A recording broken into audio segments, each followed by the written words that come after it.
Welcome to the GameRamble video review for Aspire: Ina's Tale, narrated by me, Darkcloud. As always, the full text version of this review can be found on the GameRamble website, linked below. The TLDR for Aspire: Ina's Tale is that it's a 2D side-scrolling adventure that bears more than a passing resemblance to classic titles such as Gris.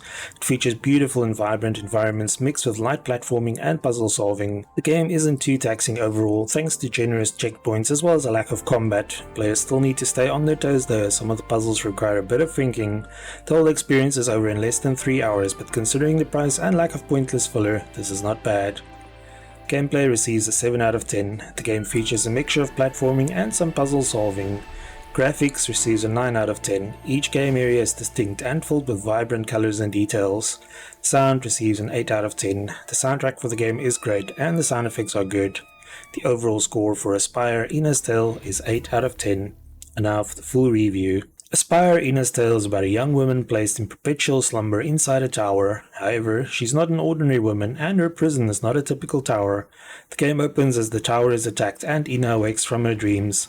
She immediately sets out to escape from the tower, but along the way learns more about its strange denizens as well as herself. Then Aspire players take control of Ina and lead her on a side-scrolling adventure through the beautiful levels of the tower. It soon becomes clear that Ina, who appears to have been a priestess of some sort before ending up in the tower, can control spirits. Fortunately for her, the tower is home to 3 different types of spirits.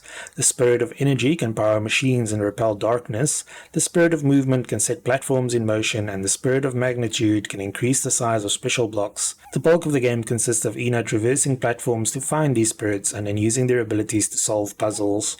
While there's plenty of platforming to be done, Ina won't be battling many enemies, at least not in the traditional manner. An early section of the tower is home to a menacing beast that chases Ina, and the only way she can fend it off is through the spirit of energy. Her abilities also come in handy during the final act of the game, where she has to face a powerful enemy. As for the beast, the battle relies more on Ina's abilities and how capable players are of solving puzzles or navigating platforms while under time pressure. Although these sections are the most intense parts of the game, the rest of Ina's adventure is actually quite tranquil. The game employs a very generous checkpoint system, which means players never have to restart very far from wherever they fail. Apart from the Shadow Beast and the final boss, death comes chiefly from falling off platforms into water or down chasms. The platforming sections in Aspire shouldn't tax fans of the genre too much, but the game also has a generous helping of puzzles. These are pretty intuitive for the most part, but a few also had us scratching our heads for a while before the answer became obvious. The puzzles mainly involve pushing and pulling blocks and imbuing them with the correct spirit. Some puzzles up the ante by being time-based, but once again most players shouldn't have too much trouble getting through the game. Ina's Tale is not a Metroidvania game, so don't expect any backtracking or need for a map. Instead, the frequent gates and checkpoints always make it obvious where Ina should be going next, although it is possible to wander somewhat off the path to find secret areas. Only 4 are in the game, but contain memory stones related to some of the characters Ina meets.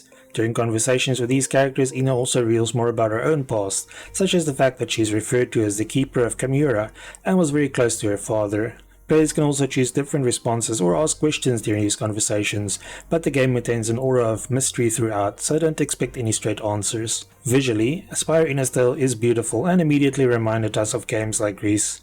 Ina has a very distinctive design for her character, and the various tower dwellers she meets are just as unique. The tower is also divided into very distinct areas, so Ina might be running through a dark factory one moment while she's in a beautiful and vibrant garden the next. Most levels feature shafts of light piercing the darkness or effects like leaves and petals blowing in the wind. Lots of fore and background details also enhance the striking look of the game, and although it's a 2D adventure, the camera sometimes zooms in or out depending on what is happening. Since the game doesn't feature any HUD, the whole screen is dedicated to the visual splendor. The soundtrack for Aspire is another highlight, and the music includes everything from pianos to chimes and even some chanting. Each area has its own tune, ranging from calm and contemplative to joyful or eerie. The game doesn't have many sound effects, but the included ones sound great and definitely enhance the experience. Unfortunately, Aspire doesn't have any voice acting for a small cast of characters, but this does not detract from the experience. The controls, while serviceable, do feel sluggish at times, and jumping in particular can feel stiff. In addition to jumping, Ina can swing from ropes or chains and hang from ledges. The latter is quite handy for situations where Ina might have otherwise missed a jump. The spirits Ina can use are represented by colored shapes swirling around her, and these can be imbued in certain blocks with button taps or extracted from them by holding down the button. It can feel a little finicky, especially when under time pressure, but it works for the most part.